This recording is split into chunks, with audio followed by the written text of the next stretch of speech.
بسم الله والحمد لله والصلاة والسلام على رسول الله وعلى آله وصحبه ومن والاه أما بعد. On va commencer maintenant le cours numéro 6 dans l'explication des égarements du groupe des frères musulmans, les Ikhwan al-Muslimoun. Et donc, aujourd'hui, on continue donc dans l'explication de l'observation au sujet de al-wala wal-bara, al-mulahadatu thaniya. On a mentionné au dernier cours des exemples, et le cours d'avant également, on avait parlé des exemples des Ikhwan et de leur position vis-à-vis des chrétiens, vis-à-vis des juifs, vis-à-vis des kuffars en général, et des différentes religions. Et on a mentionné dans ces exemples-là comment ce groupe s'oppose ou contredit la position des musulmans au sujet de al-wala wal-bara. Et on a parlé également au dernier cours de leur attitude vis-à-vis des Shia Rafida, et qu'ils leur donnent al-wala. Donc ça aussi c'est un exemple de contradiction avec al-wala wal-bara. Et j'aimerais faire une note en commençant au sujet d'un point qui est très important par rapport à al-wala wal-bara. Et c'est qu'il y a quelques années en arrière, peut-être 5 ans environ, il avait trouvé quelqu'un, un musulman qui avait mis un commentaire au sujet de al-wala wal-bara. Et dans son commentaire, il disait sur Twitter que al-wala wal-bara, c'est quelque chose qui était inventé par le cheikh Mohammed ibn Abdul Wahhab. Donc moi, quand j'ai lu ça, j'ai dit subhanallah, c'est incroyable comment certaines personnes sont ignorantes, au point de prétendre que al-wala wal-bara est une invention du cheikh Mohammed ibn Abdul Wahhab. Subhanallah. Et donc ça, c'est un exemple de l'ignorance de certains. Et en réalité, si tu regardes bien comme il faut et si tu comprends comme il faut la signification de al-wala wal-bara, qui est en réalité une autre façon de dire al-hubbu fillah wal-burdu fillah, le fait d'aimer pour Allah et de détester pour Allah, et d'aimer ce que Allah aime et de détester ce que Allah déteste. Donc ça, c'est un principe qui fait partie de l'islam, qui est mentionné dans le Coran, dans de nombreux versets, d'innombrables versets, et de même que dans les hadiths et les paroles du prophète sallallahu alayhi wa sallam. Donc ça, c'est un des principes de l'islam qui est directement relié à la aqidah de l'islam et du tawhid. Donc c'est important ce principe-là, ce sujet-là, c'est fondamental. Mais en même temps aussi, il faut comprendre que le fait d'aimer et de détester, c'est une réalité humaine. C'est-à-dire qu'il n'y a pas un être humain sur Terre, excepté qu'il aime des choses et il déteste d'autres choses. Il aime des personnes et il déteste d'autres personnes. Et donc, cette question d'aimer et de détester, c'est une réalité dans l'être humain. C'est quelque chose qui existe en tout homme et en toute femme, sans exception. Et qui existe également en tant que principe dans presque toutes les religions, sans exception. Dans le sens que dans peu importe quelle religion dont on parle sur Terre, que ce soit l'islam ou que ce soit n'importe quelle autre religion, même dans n'importe quelle secte, parmi les sectes qui ont dévié du message d'origine d'une religion quelconque, il y a le principe ou la question de al-wala wal-bara, d'aimer et de détester. Sauf que parmi toutes ces différentes religions-là, c'est seulement l'islam, et en particulier l'islam selon le Coran et la Sunna et la compréhension de Ahl Sunnati wal Jama'a et des Salaf al-Salih, c'est seulement eux qui établissent al-wala wal-bara selon les principes tirés strictement du Coran et de la Sunna, et de la compréhension des Salaf.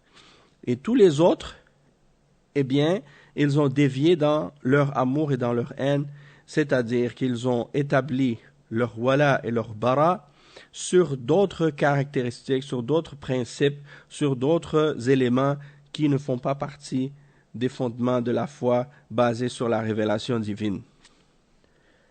Et pour donner des exemples, on peut prendre plein d'exemples de ça. Si on regarde par exemple les chrétiens, ils ont al-wala ou al-bara. Et leur wala et leur bara est basé sur leur croyance en la Trinité, est basé également, si ce sont des catholiques, sur l'affiliation et la croyance en l'Église et en le pape, et toute cette institution-là. Tandis que pour les protestants, eh bien c'est autre chose. Leur wala et leur bara, elle est différente de celle des catholiques. Les orthodoxes, c'est la même chose. Et si on regarde chez les juifs, eux aussi, les juifs, ils ont une wala et une bara qui est basée sur leur appartenance et leur affiliation et leur prétention. Et de même que tu vas regarder chez les hindous, ils ont aussi un principe d'aimer et de détester selon leurs différentes idoles, leurs différentes pratiques, leurs différentes croyances, et bien aussi leur culture, et bien d'autres éléments également. Et tu vas trouver même chez les athées, même chez les athées, les laïcs, les démocrates et tout, ils ont une wala et une bara. Et tu regardes juste comme exemple, les laïcs, leur wala et leur bara est basé sur leur soi-disant leur idée de la laïcité. Donc si tu es contre la laïcité, ils te détestent. Si tu es avec la laïcité, ils t'aiment. Si tu es d'accord avec la démocratie, ils t'acceptent, ils t'aiment. Mais si tu es contre, ils te détestent. Et ils ont également d'innombrables partis politiques. Et chacun de ces partis politiques ont des idéologies. Des idéologies politiques ou économiques ou autres. Des principes. Et si tu es avec eux, ils t'aiment. Et si tu es contre eux, ils te détestent. Donc ça, c'est une forme aussi de wala et de bara.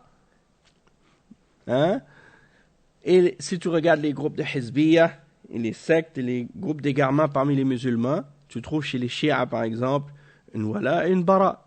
Si, par exemple, les rafida, si tu es d'accord avec leur croyance en al-imama, le fait que eux, ils considèrent que c'est Ali le premier khalifa et que les autres ont volé le khilafa à Ali radiyallahu anhu, ils mettent cet élément-là comme étant un principe fondamental dans la religion, et c'est là-dessus qu'ils font al-wala ou al-bara à tous les autres musulmans. Donc ça, c'est un exemple. Et tu vas trouver chez les khawarij d'autres éléments de wala et de bara, chez les soufiyas d'autres éléments de wala et de bara, et chez les mu'tazila et les jahmiya et les asha'ira et ainsi de suite.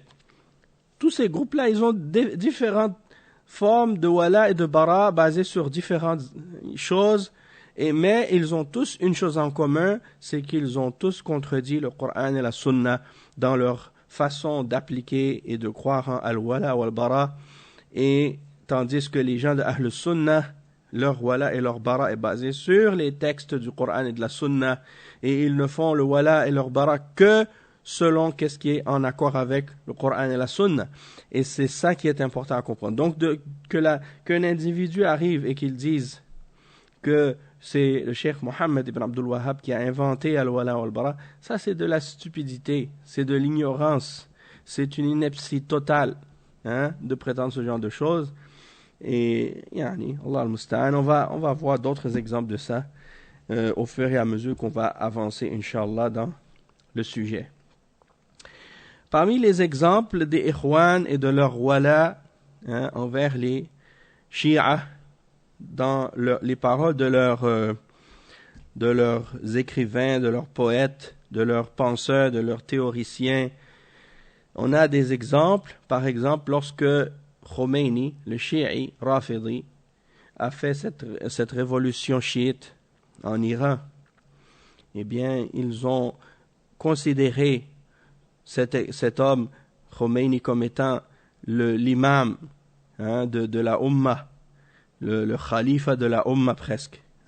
Et ils l'ont honoré et remercié et ils l'ont pris comme un des exemples, yani. Allah al-Musta'an, comme si c'était une référence dans la religion.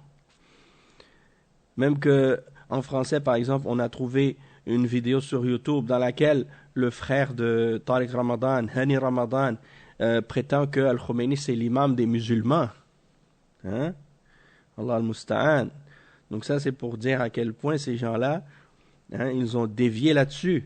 Et un de leurs poètes qui s'appelait Yusuf al-Azam, ou al-Izam, qui est un des poètes parmi les poètes des Ikhwan, il disait dans un de ses poèmes, il dit Bil Khomeini za'iman wa imama huda, yani صرح الظلم ولا يخشى الحمام وقد منحناه وشاحا ووسام من دمانا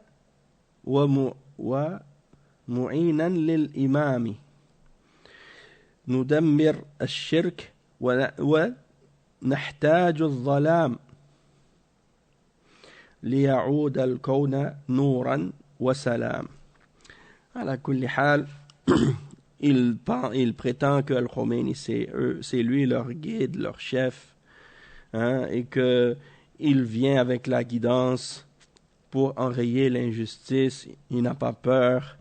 On lui a donné la médaille avec notre sang pour aider cet imam, pour détruire le shirk.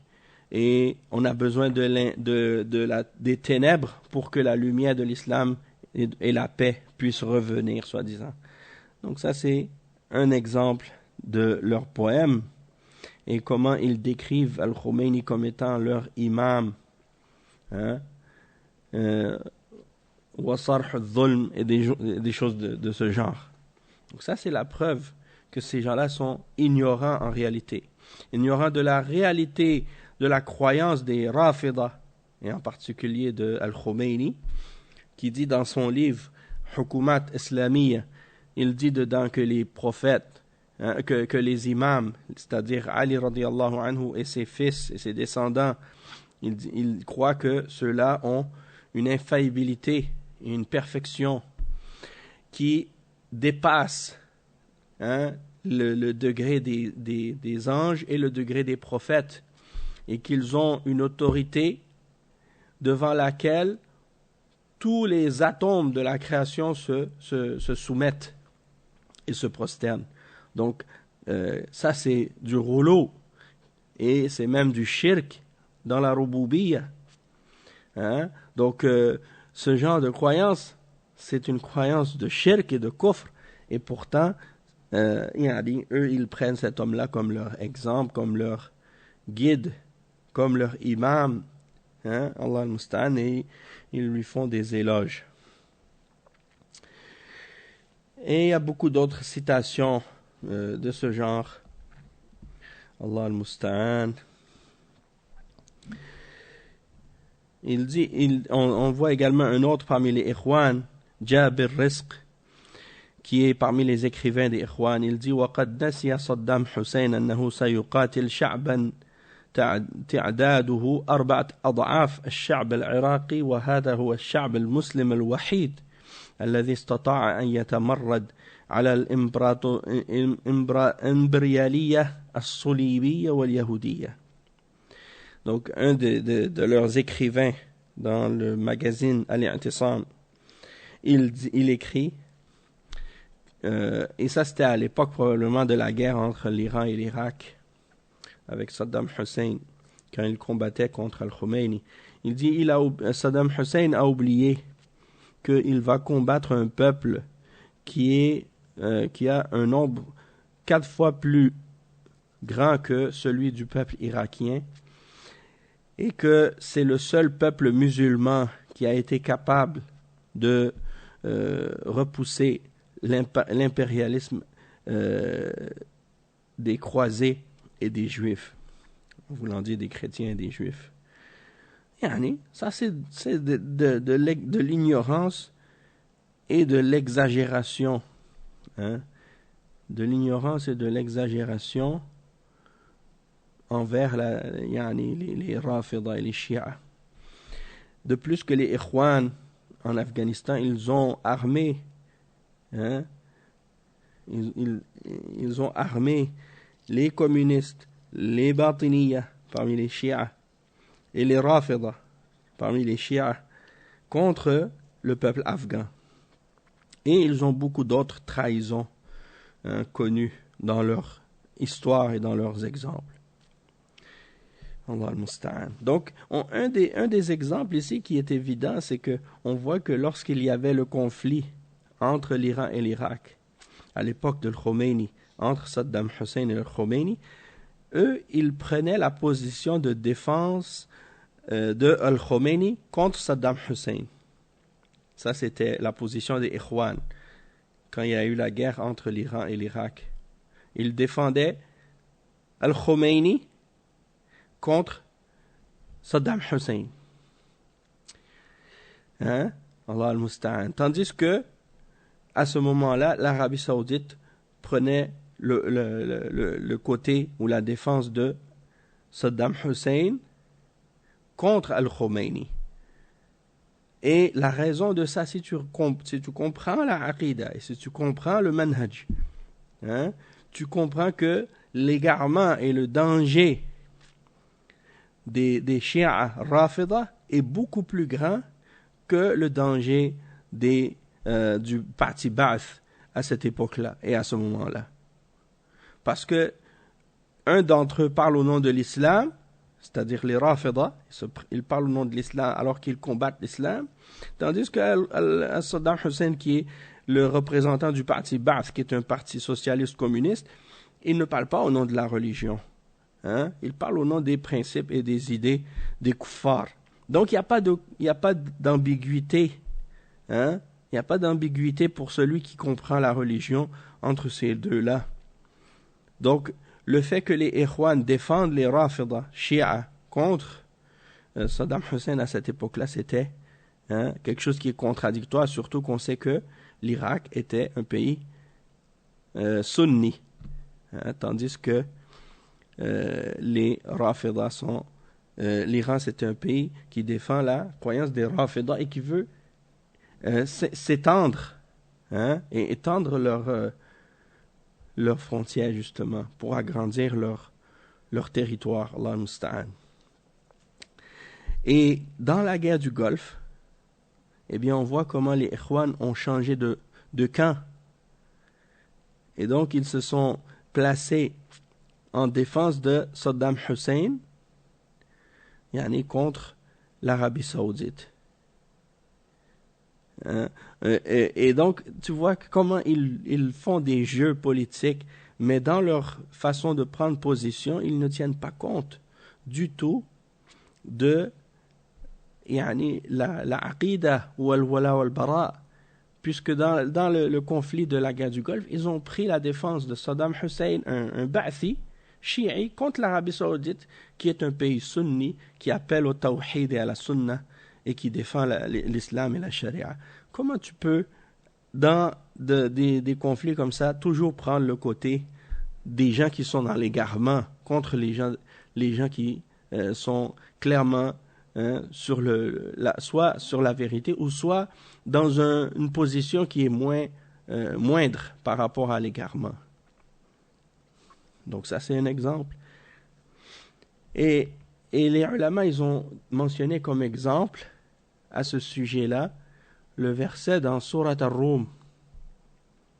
غُلِبَتِ الرُّومُ فِي أَدْنَى الْأَرْضِ وَهُمْ مِنْ بَعْدِ غَلَبِهِمْ سَيَغْلِبُونَ في بضع سنين لله الأمر من قبل ومن بعد ويومئذ يفرح المؤمنون بنصر الله ينصر من يشاء. Donc ça, c'est dans les premiers versets de Surat Ar-Rum. Et à ce moment-là, c'est parce qu'il y avait une guerre entre les Romains et les Perses.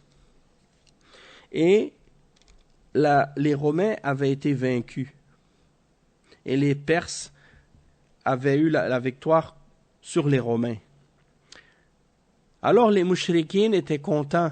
Les mouchrikines de Quraysh étaient contents parce que les mouchrikines s'identifiaient plus aux Perses à cause de leur religion d'idolâtrie, d'adoration du feu. Tandis que les Romains qui étaient à cette époque-là chrétiens, eh bien, les musulmans s'identifiaient plus aux chrétiens dans le sens que c'est eux qui ont reçu le livre et qui croient aux messagers et aux prophètes. Et donc, les mouchrikines étaient contents de la défaite des Romains. Et Allah Azza wa Jal, il a révélé ces versets-là. Les Romains ont été vaincus dans le pays voisin. Et après leur défaite, ils seront vainqueurs dans quelques années. À Allah appartient le commandement au début et à la fin. Et ce jour-là, les croyants se réjouiront du secours d'Allah. Il secourt qui il veut et il est le puissant et le tout miséricordieux. Naam. Donc ça c'est pour dire que les Romains avaient eu une défaite. Et Allah Azza wa Jal, il révèle dans ce verset-là que dans quelques années, eh bien ça allait être le contraire. C'est les Romains qui allaient avoir la victoire sur les Perses. Et à ce moment-là, les croyants se réjouiront, tandis que les mouchrikines, qui s'identifiaient plus aux Perses, eh bien eux, ils seront tristes ce jour-là.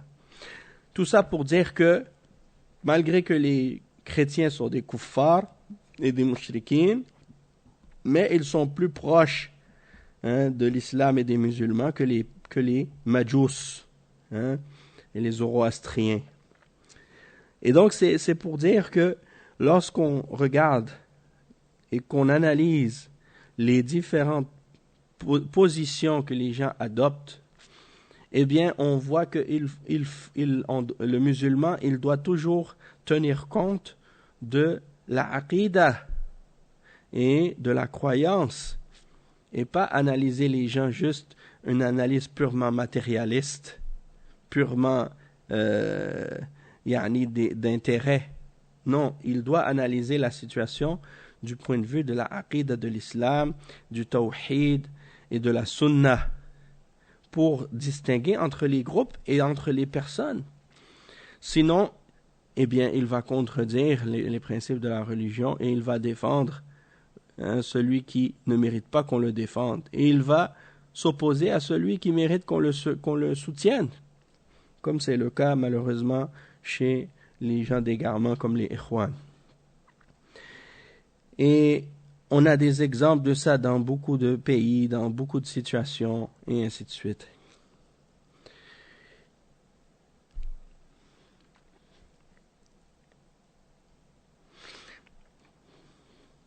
Donc on voit clairement dans l'attitude des têtes parmi les Ikhwan que c'est des gens qui sont faibles dans la compréhension de al-wala wal-bara.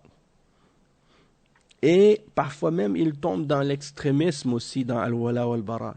C'est-à-dire qu'ils tombent dans al-wala wal-bara tel que les khawarij le conçoivent. Et comme par exemple, ils vont dire tel pays, il fait des affaires avec les juifs et les chrétiens. Donc, ça c'est une contradiction avec al-wala ou al-bara. Et ils sont avec les impérialistes. Ils utilisent le même langage que le langage des communistes et des gens de socialistes et des gens de ces tendances-là. Donc, tu leur demandes, oui, est-ce que c'est contraire à l'islam de faire des affaires économiques, de faire des ententes économiques ou de faire des ententes diplomatiques avec des pays non musulmans, que ce soit des juifs ou des chrétiens, ou des pays occidentaux? Est-ce que parce que c'est des juifs et des chrétiens, on n'a pas le droit de faire des ententes avec eux ou du commerce, alors que le prophète Mohammed sallallahu alayhi wa sallam, il a fait des ententes avec les Juifs, il a fait des ententes avec des chrétiens, il a fait des ententes même avec des mouchrikines parfois. Il a pris des ententes avec eux, il a fait du commerce aussi avec eux. Il a vendu, il a acheté de ces gens-là. Et ça ne représentait pas une contradiction à al-wala wal-bara. Hein? Donc, ça c'est un exemple comment parfois ces gens-là sont dans l'extrémisme. Et c'est pour ça qu'ils parlent de al-wala wal-bara, mais ils n'ont aucune compréhension réelle et correcte de al-wala wal-bara. Mais soit qu'ils sont dans le... Parce que c'est incroyable que ces gens-là disent ce genre de choses. Hein? Ils disent que les pays arabes, ils font des affaires avec les juifs et les chrétiens, donc ce sont des koufars, parce qu'ils prennent les occidentaux pour alliés. Mais eux, de leur côté, ils se permettent de dire les juifs et les chrétiens sont nos frères, et on n'a aucun problème avec eux sur le plan de la religion, et on n'a aucun conflit religieux avec eux, hein? Donc, ils se permettent de dire ces choses-là, et pour eux, c'est correct. Et il n'y a pas de contradiction, alors que c'est ça qui est interdit. Et c'est ça qui est contraire à al-wala wal-bara, de les aimer pour leur religion, ou d'être d'accord avec eux dans leur religion, et d'accepter leurs égarements, et leur kufr, et leur shirk. C'est ça qui est en opposition avec al-wala wal-bara. Tandis que si des pays musulmans font des affaires économiques, et des ententes économiques, ou des ententes diplomatiques, avec des pays de kufr, et là, ils l'utilisent comme argument pour les traités de kuffar et pour justifier leur attitude injuste envers les pays musulmans. Donc ça, c'est la contradiction. De plus, tu vois combien d'entre eux qui vivent chez les kuffars en Occident, ils aiment vivre dans les pays occidentaux plus que dans les pays musulmans. Et ils sont les premiers à dire que les pays musulmans sont des pays de kufr et ils préfèrent vivre en Occident, parce qu'ils disent qu'en Occident, ils peuvent avoir leur liberté et leur droit d'appeler à leurs idéologies qui contredisent le Coran et la Sunna. C'est pour ça qu'ils préfèrent les pays de kufr. Hein? Parce que les pays de kufr leur donnent la liberté de croyance et la liberté de pratiquer toutes les bid'ah et les égarements qu'ils veulent. Donc, ils vont dans les pays de kufr et ils vénèrent les pays de kufr et ils glorifient les pays de kufr et ils critiquent les pays musulmans et ils font le takfir des pays musulmans et ils dénigrent les pays musulmans et en particulier aussi les dirigeants et les ulama. Donc, on voit ici le rouleau, l'extrémisme et al-wala wal-bara selon la conception des khawarij. C'est ça qu'ils ont les ikhwan, Allahul Musta'an. En plus, ils prennent pour alliés, comme on a dit, les chiites. Et ils appellent à se rapprocher avec eux. Et bien entendu, ils détestent les salafs et les salafiyin, et ceux qui appellent au Coran et à la Sunna et au Tawhid. Ils détestent ces gens-là. Donc il y a une parole qui a été mentionnée justement, dans laquelle on critique justement les égarements de Jama'at al-Ikhwan. C'est une parole du Cheikh Abdul Muhsin al-Abbad, quand il fait des observations et des critiques au sujet des Ikhwan. Il dit وَمِنْ أَوْضَحِ مَا فِي ذَلِكَ أَنَّ الْوَلَى وَالْبَرَاءَ عِنْدَهُمْ إِنَّمَا يَكُونُ لِمَنْ دَخَلَ مَعَهُمْ وَمَنْ كَانَ مَعَهُمْ فمثلا جماعة الإخوان من دخل معهم كان صاحبهم يوالونه ومن لم يكن معهم يكونون على خلاف معه أما إذا كان معهم ولو كان من أخبث خلق الله ولو كان من الرافضة فإنه يكون أخاهم ويكون صاحبهم.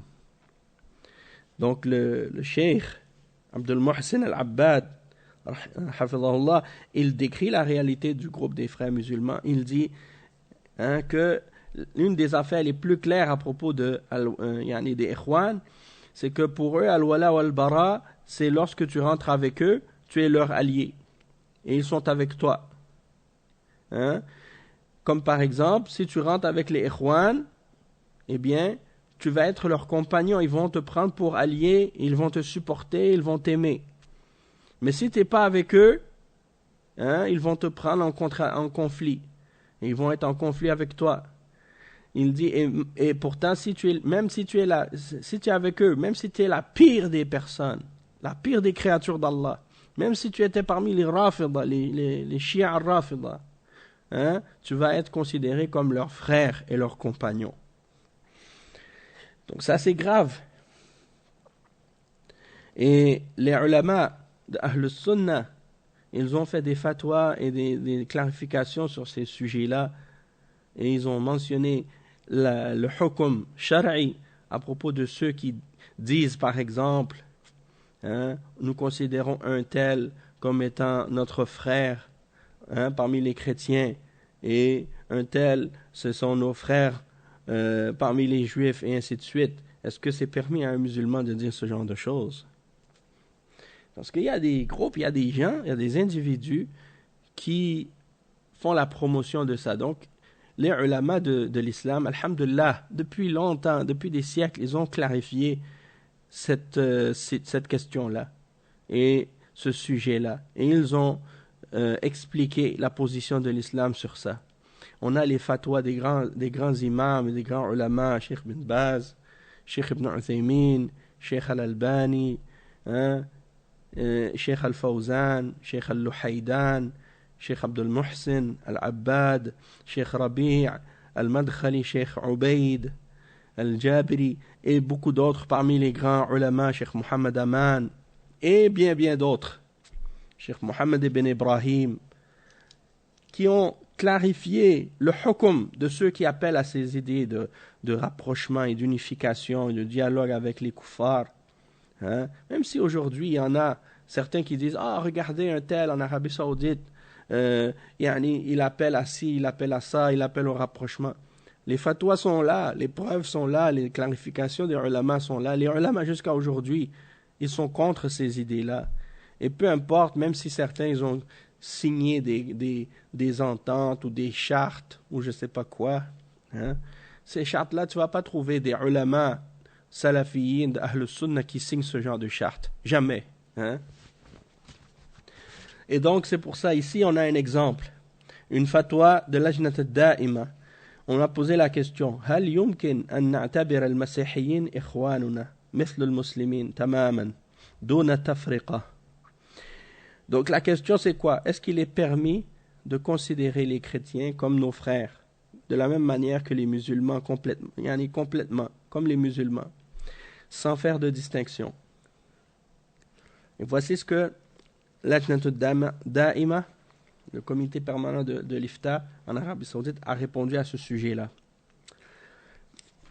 Et les ulama qui composent ce comité-là, c'est les grands ulama comme Cheikh Ibn Baz, hein, et Cheikh Al-Udayyan, et ainsi de suite. Donc, qu'est-ce qu'il a répondu? Qu'est-ce qu'ils ont répondu? Ils ont dit Al-Jawab, Alhamdulillah wahda, wa salatu, wa salamu ala rasulihi wa alihi wa sahbihi wa ba'd. يحرم اتخاذ المسيحيين إخوانا قال تعالى يا أيها الذين آمنوا لا تتخذوا اليهود والنصارى أولياء بعضهم أولياء بعض ومن يتولهم منكم فإنه منهم إن الله لا يهدي القوم الظالمين وقال تعالى إنما المؤمنون إخوة فحصر سبحانه الأخوة الحقيقية في المؤمنين وقد ثبت عن النبي صلى الله عليه وسلم أنه قال المسلم أخو المسلم لا يظلمه ولا يخذله ولا يكذبه ولا يحقره. Donc, ils ont répondu, les ulama, à ce sujet-là en disant louange à Allah, lui seul, et paix et salut et bénédiction sur notre prophète, sur sa famille et ses compagnons. Et ensuite, il est interdit de prendre les chrétiens comme nos frères, parce que Allah Azza wa Jal dit dans le Coran, le verset 51 dans Surat Al-Ma'ida, ô vous qui avez cru, ne prenez pas les juifs et les chrétiens comme alliés. Ils sont alliés les uns des autres. Et quiconque d'entre vous les prend pour alliés, il sera un des leurs. Certes, Allah ne guide pas le peuple injuste. Et il mentionne également le verset 10 dans Surat Al-Hujurat, dans lequel Allah Azza wa Jal dit ce qui signifie seulement les croyants sont des frères. Innamal mu'minuna ikhwa. Ou bien si on veut seulement les croyants sont des frères, ou bien les croyants ne sont que des frères. Donc, Allah Azza wa Jal, dans ce verset, il limite la réalité ou la fraternité réelle chez les croyants seulement. c'est-à-dire que c'est seulement les croyants qui sont des frères. Et il est rapporté également de façon authentique que le prophète sallallahu alayhi wa sallam a mentionné dans un hadith rapporté par Al-Bukhari et Muslim, Ahmad et Abu Daoud et At-Tirmidhi, que le prophète sallallahu alayhi wa sallam a dit: le musulman est le frère du musulman, il ne lui fait pas d'injustice, il ne l'abandonne pas, il ne le dément pas et il ne le méprise pas. Une autre parole également qui a été donnée à propos de cette question, et cette réponse, elle a été vraiment élaborée et détaillée avec beaucoup d'analyses et de preuves et de clarifications, et c'est une analyse en 5 points. Donc, je pense que si on commence à lire et à traduire cette réponse-là, on va prendre le cours au complet, parce que c'est une fatwa qui est très longue. Et les ulama qui ont répondu à cette question sont le Cheikh Ibn Baz, le Cheikh Abdullah Al-Ghudayyan, le Cheikh Abdullah Ibn Qu'oud et le Cheikh Abdul Razzaq Afifi. Donc ça, c'est les ulama qui ont répondu à cette question. Écoutez bien la question et vous allez voir la vraie compréhension de Al-Wala wal-Bara en islam et quelle est la position de l'islam vis-à-vis ceux qui appellent au rapprochement des religions. La question, c'est la suivante. هل الدعوة للتقارب بين الأديان الإسلام المسيحية واليهودية دعوة شرعية؟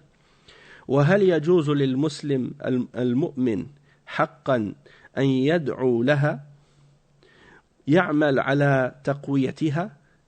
سمعت أن هناك مثل ذلك يقوم به علماء في الأزهر وغيره في المؤسسات الإسلامية، وكذلك هل الدعوة للتقارب بين أهل السنة والجماعة والطوائف الشيعية والدروزية والإسماعيلية والنصيرية وغيرها فيه فائدة للمسلمين؟ وهل ممكن هذا اللقاء وأكثر؟ بل كل هذه الطوائف تحمل في معتقداتها الشرك بالله والإساءة لرسوله صلى الله عليه وسلم والحقد على الإسلام وأهل السنة والجماعة، وهل يجوز هذا اللقاء والتقارب شرعا؟ Donc cette question, c'est la question qui brise le dos des gens d'égarement. La question, c'est la suivante. Est-ce qu'il est permis d'appeler au rapprochement entre les religions, islam, christianisme et judaïsme? Est-ce que cet appel ou cette invitation est légale en islam? Et est-ce qu'il est permis aux musulmans, aux vrais croyants, d'inviter les gens à cette idée-là et à ce rapprochement-là, et de travailler pour renforcer ce rapprochement? Il dit: j'ai entendu qu'il y a des savants de Al-Azhar et d'autres institutions islamiques qui appellent à ce rapprochement, et de même qu'ils appellent à un rapprochement entre les gens de Ahl Sunnah wal Jama'a ainsi que des groupes chiites, des groupes de Druze, des sectes des Druze, des Ismaïliya et des Nusayriya, et d'autres également. Est-ce qu'il y a un bien pour les musulmans en cela? Et est-ce que ce genre de rencontre, ou plus, est permis, est possible? Il dit même qu'il y a dans la plupart de ces groupes des croyances, ils portent des croyances dans lesquelles il y a du shirk avec Allah, dans lequel on fait du tort au messager sallallahu alayhi wa sallam, et dans lequel il y a une haine envers l'islam et envers Ahl Sunnati wal Jama'a. Est-ce que ce genre de rencontre et de rapprochement est légal en islam? Voilà la question. Voilà la question. Et on va lire la réponse, et je vous dis, la réponse, elle est en 5 points. Et elle prend plusieurs pages, et elle est remplie de références, de preuves du Coran et des hadiths. Donc c'est bien possible qu'on n'ait pas le temps de terminer toute cette réponse-là dans ce cours-là, mais on va essayer de faire notre possible pour essayer de lire la plus grande partie ou même de la compléter si c'est possible. Donc la réponse est la suivante. Alhamdulillahi wahda wa salatu wa salamu ala rasulihi wa alihi wa sahbihi wa ba'd.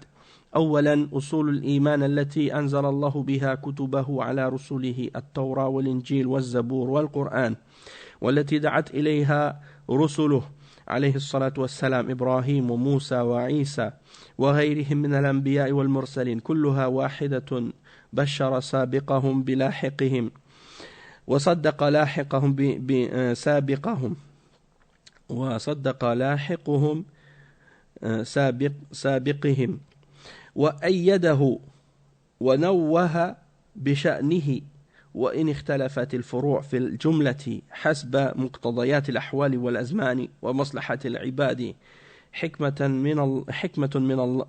من الله وعدلا ورحمة منه سبحانه وفضلا. قال الله تعالى آمن الرسول بما أنزل إليه من ربه والمؤمنون كل آمن بالله وملائكته وكتبه ورسله لا نفرق بين أحد من رسله وقالوا سمعنا وأطعنا غفرانك ربنا وإليك المصير. وقال تعالى والذين آمنوا بالله ورسله ولم يفرقوا بين أحد منهم أولئك سوف يؤتيهم أجورهم وكان الله غفورا رحيما. وقال تعالى وإذ أخذ الله ميثاق النبيين لما آتيتكم من كتاب وحكمة ثم جاءكم رسول مصدق لما معكم لتؤمنن به ولتنصرنه قال أأقررتم وأخذتم على ذلكم إصري قالوا أقررنا قال فاشهدوا وأنا معكم من الشاهدين فمن تولى بعد ذلك فأولئك هم الفاسقون أفغير دين الله يبغون وله أسلم من في السماوات والأرض طوعا وكرها وإليه يرجعون. وقال تعالى قل آمنا بالله وما أنزل علينا وما أنزل على إبراهيم وإسماعيل وإسحاق ويعقوب والأسباط وما أوتي موسى وعيسى والنبيون من ربهم لا نفرق بين أحد منهم ونحن له مسلمون ومن يبتغي غير الإسلام دينا فلن يقبل منه وهو في الآخرة من الخاسرين. وقال تعالى بعد ذكره دعوة خليله إبراهيم إلى التوحيد ذكر من معه من المرسلين أولئك الذين آتيناهم الكتاب والحكم والنبوة فإن يكفر بها هؤلاء فقد وكلنا بها قوما ليسوا بها بكافرين أولئك الذين هدى الله فبهداه مقتده قل لا أسألكم عليه أجرا إن هو إلا ذكرى للعالمين. وقال تعالى إن أولى الناس بإبراهيم للذين اتبعوه وهذا النبي والذين آمنوا والله ولي المؤمنين. وقال تعالى ثم أوحينا إليك أن اتبع ملة إبراهيم حنيفا وما كان من المشركين. وقال تعالى وإذ قال عيسى بن مريم يا بني إسرائيل إني رسول الله إليكم مصدقا لما بين يدي من التوراة ومبشرا برسول يأتي من بعد اسمه أحمد. وقال تعالى وأنزلنا إليك الكتاب بالحق مصدقا لما بين يديه من الكتاب ومهيمنا عليه فاحكم بينهم بما أنزل الله ولا تتبع أهواءهم عما جاءك من الحق لكل جعلنا منكم شرعة ومنهاج الآيات. وثبت عن النبي صلى الله عليه وسلم أنه قال أنا أولى الناس بعيسى بن مريم في الدنيا والآخرة الأنبياء إخوة لعلات أمهاتهم شتى ودينهم واحد رواه البخاري. Donc la première partie de la réponse ici, les ulama ils ont dit louange à Allah lui seul et paix et bénédiction sur notre prophète et sur sa famille et ses compagnons. Et ensuite, premièrement, les fondements de la foi qui ont été révélés par Allah Azza wa Jal dans son livre, sur ses messagers, dans la Torah, dans l'évangile, dans Al-Zabour et dans Al-Qur'an, et auxquels les prophètes et les messagers ont appelé Ibrahim, Abraham, Moussa, Moïse, Isa, Jésus et d'autres également parmi les prophètes et les messagers, eh bien c'est un message unique, une religion unique ils se sont tous annoncés les uns les autres. Hein, ceux qui sont venus en premier ont annoncé la venue des autres qui allaient venir après eux. Et ils se sont tous, ils ont tous cru les uns aux autres. Et ils se sont tous supportés les uns les autres, même si dans certaines règles, ils sont avec des règles parfois différentes dans les législations qu'ils ont ramenées, hein, selon ce qu'impliquaient les différents États et les différentes époques et le bien des serviteurs dans lesquels ces prophètes-là étaient envoyés. Et ça, c'est par la sagesse d'Allah, par sa justice, par sa miséricorde et par sa grâce. Et il commence ensuite à énumérer un nombre de versets dans le Coran dans lesquels il y a la clarification de ces principes-là. Il donne en premier le verset 285 dans Surat Al-Baqarah, dans lequel Allah Azza wa Jal dit ce qui signifie: le messager a cru à ce qu'on a fait descendre vers lui, venant de son Seigneur, ainsi que les croyants. Tous ont cru en Allah, en ses anges, en ses livres, en ses messagers, en disant: nous ne faisons aucune distinction entre ces messagers. Et ils ont dit: nous avons entendu et obéi. Seigneur, nous implorons ton pardon. C'est à toi que sera le retour. Ensuite, ils ont mentionné le verset 152 dans Surat An-Nisa, dans lequel Allah Azza wa Jal dit ce qui signifie: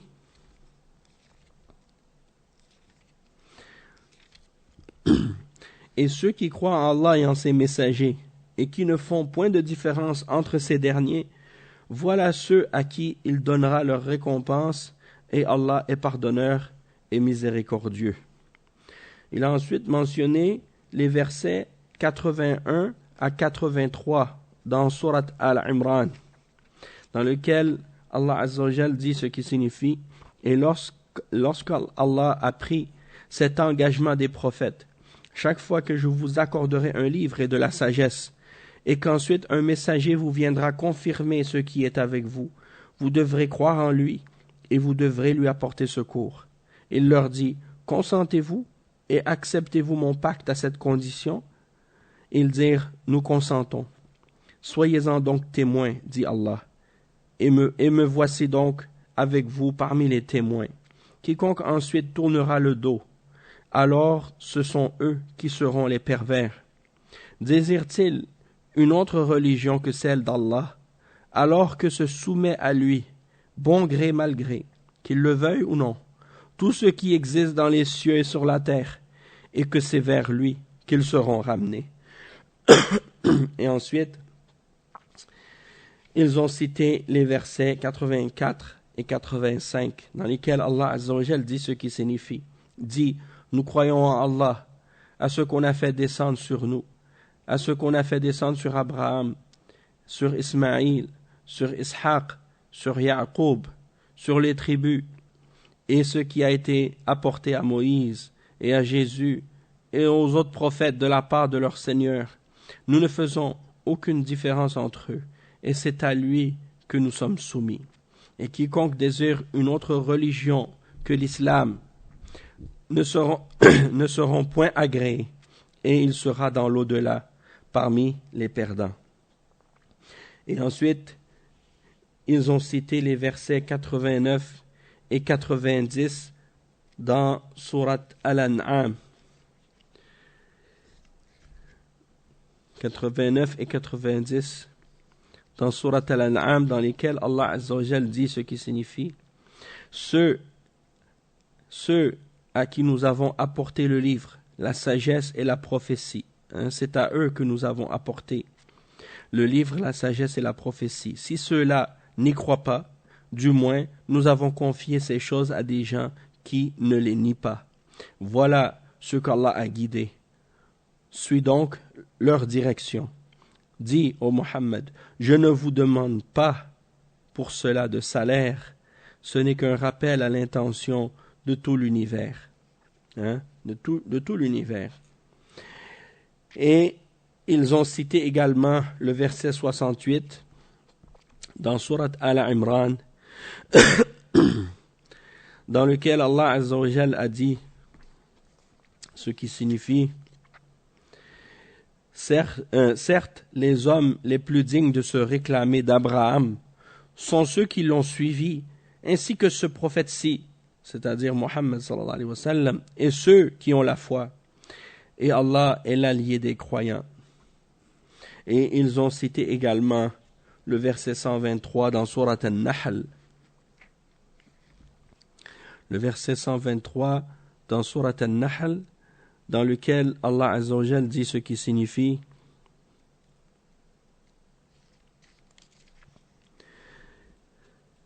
puis nous t'avons révélé, suis la religion d'Abraham, qui était vouée exclusivement à Allah, c'est-à-dire qui n'adorait que Allah seul et qui n'était point du nombre des mushrikins, de ceux qui font le shirk avec Allah Azza wa Jal.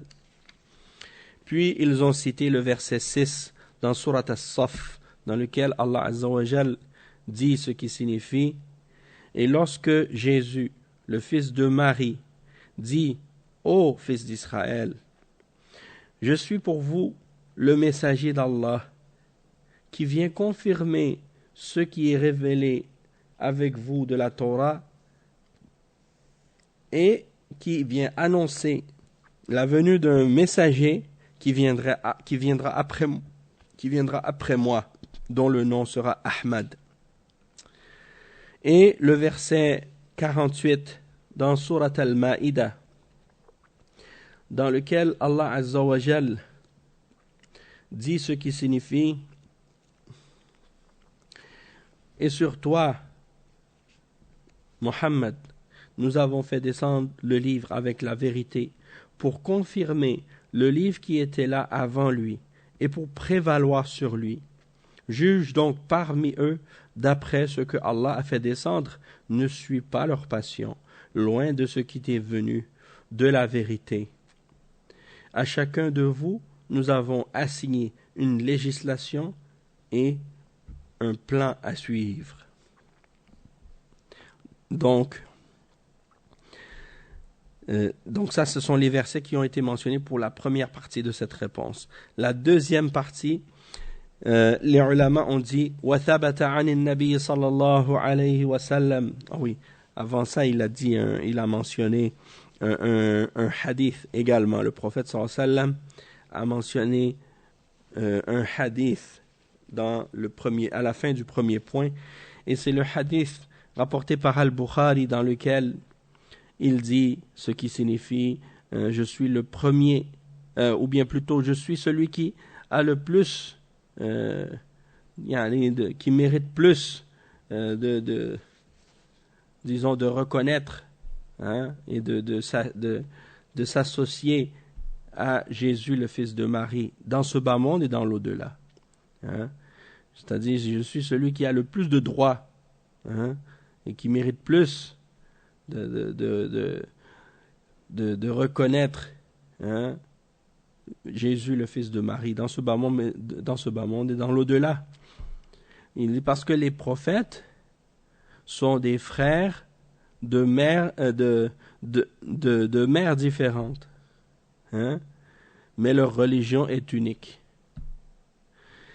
C'est-à-dire que les prophètes, ils ont différentes législations que Allah leur a révélées, mais leur message de base, c'est un message unique. Et c'est le même message pour tous, c'est-à-dire le message de la ilaha illallah et du tawhid, et de l'unicité d'Allah, que seul Allah mérite d'être adoré, et que tout ce qui est adoré en dehors d'Allah doit être rejeté.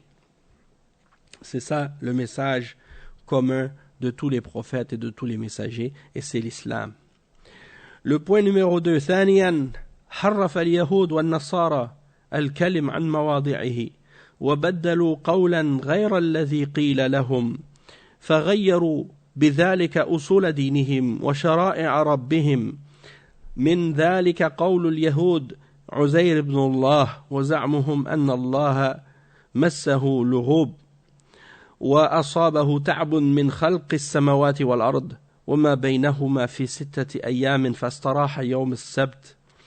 وزعمهم أنهم صلبوا عيسى عليه السلام وقتلوه، ومن ذلك أنهم أحلوا الصيد يوم السبت بحيلة وقد حرمه الله عليهم، وأنهم ألغوا حد الزنا في حق المحسن، ومن ذلك قولهم إن الله فقير ونحن أغنياء، وقولهم يد الله مغلولة، إلى غير ذلك من التحريف والتبديل القولي والعملي عن علم اتباعا للهوى.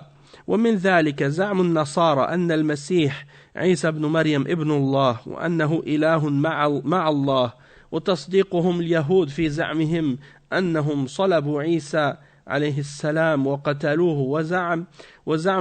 وزعم كل من الفريقين أنهم أبناء الله وأحباؤه، وكفرهم بمحمد صلى الله عليه وسلم وبما جاء به، وحقدهم عليه وحسدهم إياه من عند أنفسهم، وقد أخذ عليهم العهد والميثاق أن يؤمنوا به ويصدقوه وينصروه، وأقروا على أنفسهم بذلك، إلى غير ذلك من فضائح الفريقين وتناقضهم. وقد حكى الله الكثير من كذبهم وافترائهم وتحريفهم وتبديلهم ما أنزل إليهم من العقائد والشرائع وفضحهم، ورد عليهم في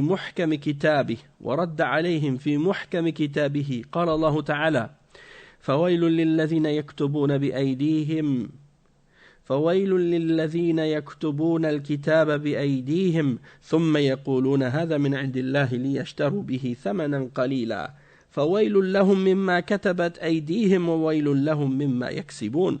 وقالوا لن تمسنا النار إلا أياما معدودة، قل أتخذتم عند الله عهدا فلن يخلف الله عهده، أم تقولون على الله ما لا تعلمون.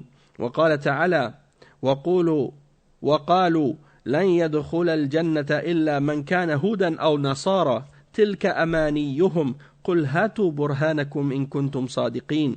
وقال تعالى: وقالوا كونوا هودا أو نصارى تهتدوا، قل بل ملة إبراهيم حنيفا وما كان من المشركين، قولوا آمنا بالله وما أنزل إلينا وما أنزل إلى إبراهيم وإسماعيل وإسحاق ويعقوب والأسباط وما أوتي موسى وعيسى وما أوتي النبيون من ربهم لا نفرق بين أحد منهم ونحن له مسلمون.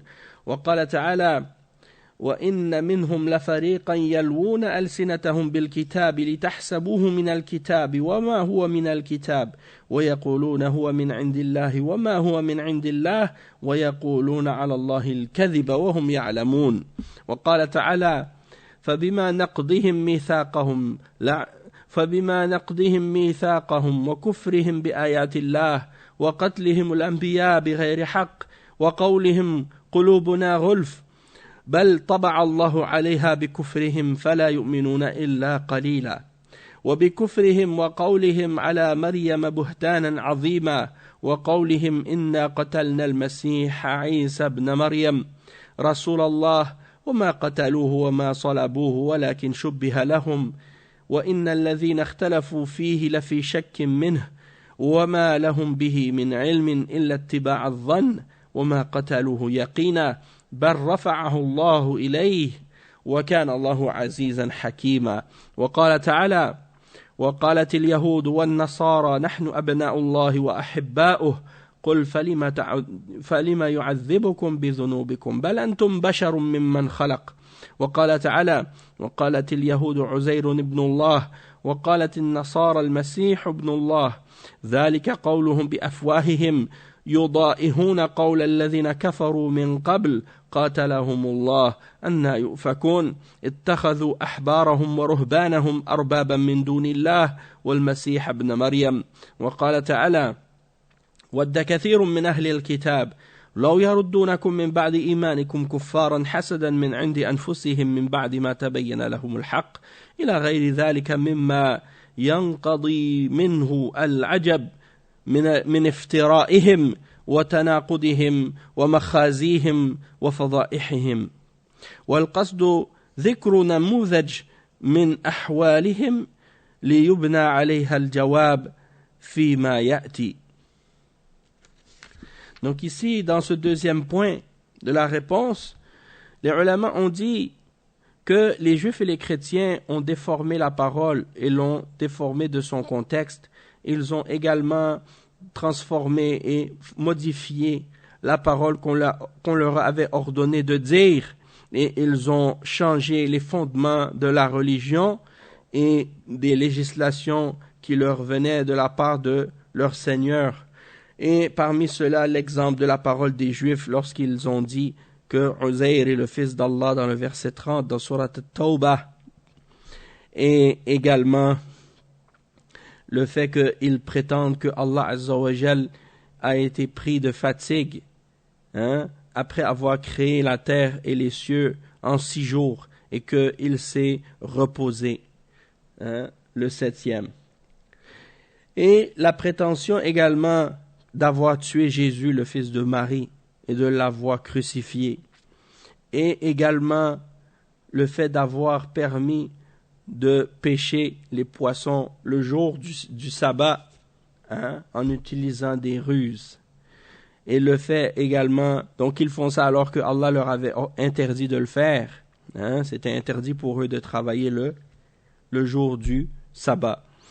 De même que ils ont annulé et aboli la peine de l'adultère, la lapidation, et également beaucoup d'autres contradictions qu'ils ont fait par rapport à ce que Allah leur avait ordonné de faire dans leur législation. Et de même que leurs paroles à propos d'Allah lorsqu'ils disent « Allah est pauvre et nous sommes riches ». Donc ils traitent Allah Azza wa Jal également d'avarice en disant que la main d'Allah est fermée. Et ça c'est dans les différents versets dans le Coran, et entre autres le verset 181 dans Surat Al-Imran et le verset 64 dans Surat Al-Ma'idah. Et beaucoup d'autres falsifications dans les paroles et dans les actions, avec connaissance et en suivant leur passion. Et parmi cela, il y a également la prétention des chrétiens que le Messie Jésus, fils de Marie, est le fils d'Allah, ou qu'il est une divinité avec Allah, une trinité comme ils disent. Et le fait qu'ils sont d'accord avec les Juifs dans leur prétention d'avoir crucifié Jésus et de l'avoir tué. Et les deux groupes prétendent également être des fils de Dieu, des fils d'Allah et des bien-aimés d'Allah. Et le fait qu'ils renient le message et la prophétie de Muhammad sallallahu alayhi wa sallam et ceux qu'il a ramenés, et ils ne croient pas au Coran. Et ils détestent le prophète Muhammad sallallahu alayhi wa sallam et ils sont jaloux de lui. Et également le fait que ils avaient pris l'engagement de croire et de supporter tout prophète qui venait de la part d'Allah. Ils avaient accepté cela pour eux-mêmes, et lorsque le messager Muhammad sallallahu alayhi wa sallam est venu, eh bien ils ont trahi leur parole. Et beaucoup d'autres scandales et beaucoup d'autres choses honteuses et de contradictions qui sont présentes chez les deux groupes. Et Allah Azza wa Jal a mentionné dans le Coran beaucoup de leurs mensonges, de leurs fabrications, de leurs falsifications et de leurs modifications, de ce que Allah Azza wa Jal leur avait envoyé comme révélation à propos des croyances, à propos des règles religieuses et à propos des législations. Et Allah Azza wa Jal les a donc démasqués et a réfuté leurs mensonges dans le Coran. Comme par exemple les versets 79 et 80 dans Surat Al-Baqarah, dans lesquels Allah Azza wa Jal dit ce qui signifie « Et ils ont dit, c'est-à-dire les Juifs, le feu ne nous touchera que pour quelques jours comptés. dis, ô Muhammad, auriez-vous pris un engagement avec Allah? Car Allah ne manque jamais à son engagement. Non, mais vous dites sur Allah ce que vous ne savez pas. Bien au contraire, ceux qui font le mal et qui se font cerner par leurs péchés, ceux-là sont les gens du feu où ils demeureront éternellement. Et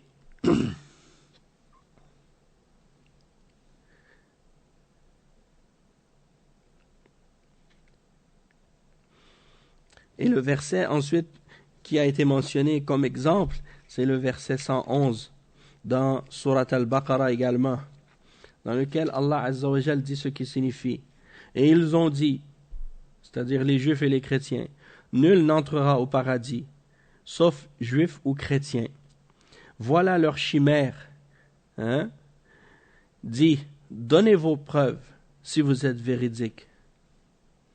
Donc ça c'est un exemple également. Le verset 135 et 136 dans Surat Al-Baqarah également, dans lesquels Allah Azza wa Jal dit ce qui signifie. Et ils ont dit, c'est-à-dire les juifs et les chrétiens, ils ont dit, soyez juifs ou chrétiens, vous serez donc sur la bonne voie. Dit, non, mais nous suivons la religion d'Abraham, le modèle même de la droiture, et qui ne fut point du nombre des mushrikines. Dites, c'est-à-dire Allah Azza wa Jal ordonne aux croyants de dire, nous croyons en Allah et en ce que nous a et en ce qu'on nous a révélé et en ce qu'on a fait descendre vers Abraham et Ismaïl et Ishaq et Yaqub et les tribus et en ce qui a été donné à Moïse, Moussa, et à Jésus, Isa, et en ce qui a été donné aux prophètes venant de leur Seigneur. Nous ne faisons aucune distinction entre eux et à lui nous sommes soumis. Et à lui nous sommes soumis, c'est-à-dire à Allah seul. Donc ça c'est parmi les versets que Allah Azza wa Jal a révélés pour réfuter les fausses prétentions des juifs et des chrétiens. Ainsi que le verset 78 dans Surat Al-Imran, dans lequel Allah Azza wa Jal dit ce qui signifie, et parmi eux, c'est-à-dire parmi les juifs, parmi eux certains qui roulent leur langue en lisant le livre, pour vous faire croire que cela provient du livre, alors qu'il n'est point du livre. Et ils disent, ceci vient d'Allah, alors qu'il ne vient point d'Allah. Et ils disent des mensonges contre Allah, alors qu'ils savent. Allah al-Musta'an. Et également parmi les versets, il y a les versets 155 à 157 dans Surat An-Nisa, dans lesquels Allah Azza wa Jal démasque encore une fois les propos des gens du livre. Et il dit ce qui signifie, nous les avons maudits à cause de leur rupture de l'engagement, leur mécréance vis-à-vis de la révélation d'Allah, leur meurtre injustifié des prophètes et leurs paroles lorsqu'ils disent nos cœurs sont enveloppés et imperméables. En réalité, c'est Allah qui a scellé leurs cœurs à cause de leur mécréance, car ils ne croient que très peu. Et à cause de leur mécréance et de l'énorme calomnie qu'ils ont prononcée contre Marie, et à cause de leurs paroles, nous avons tué le Christ, Jésus, fils de Marie, le messager d'Allah. Or, ils ne l'ont ni tué ni crucifié, mais ce n'était qu'un faux semblant. Et ceux qui ont discuté sur son sujet sont vraiment dans l'incertitude. Ils n'en ont aucune connaissance certaine. Ils ne font que suivre des conjectures et ils ne l'ont certainement pas tué, mais Allah l'a élevé vers lui et Allah est puissant et sage. Donc ça c'est parmi les versets qui clarifient les égarements de ces gens-là, et de même que un autre verset qui est le verset 18 dans Surat Al-Ma'ida, dans lequel Allah Azza wa Jal dit ce qui signifie les Juifs et les chrétiens ont dit nous sommes les fils d'Allah et ses préférés, ses bien-aimés. Dit pourquoi donc vous châtie-t-il pour vos péchés? En fait, vous êtes des êtres humains d'entre ceux qu'il a créés. Il pardonne à qui il veut et il châtie qui il veut. Et à Allah appartient seule la royauté des cieux et de la terre et de ce qui se trouve entre les deux, et c'est vers lui que sera la destination finale. Et ils ont mentionné également comme verset, le verset 30 et 31 dans Surat At-Tawbah, dans lesquels Allah Azza wa Jal dit ce qui signifie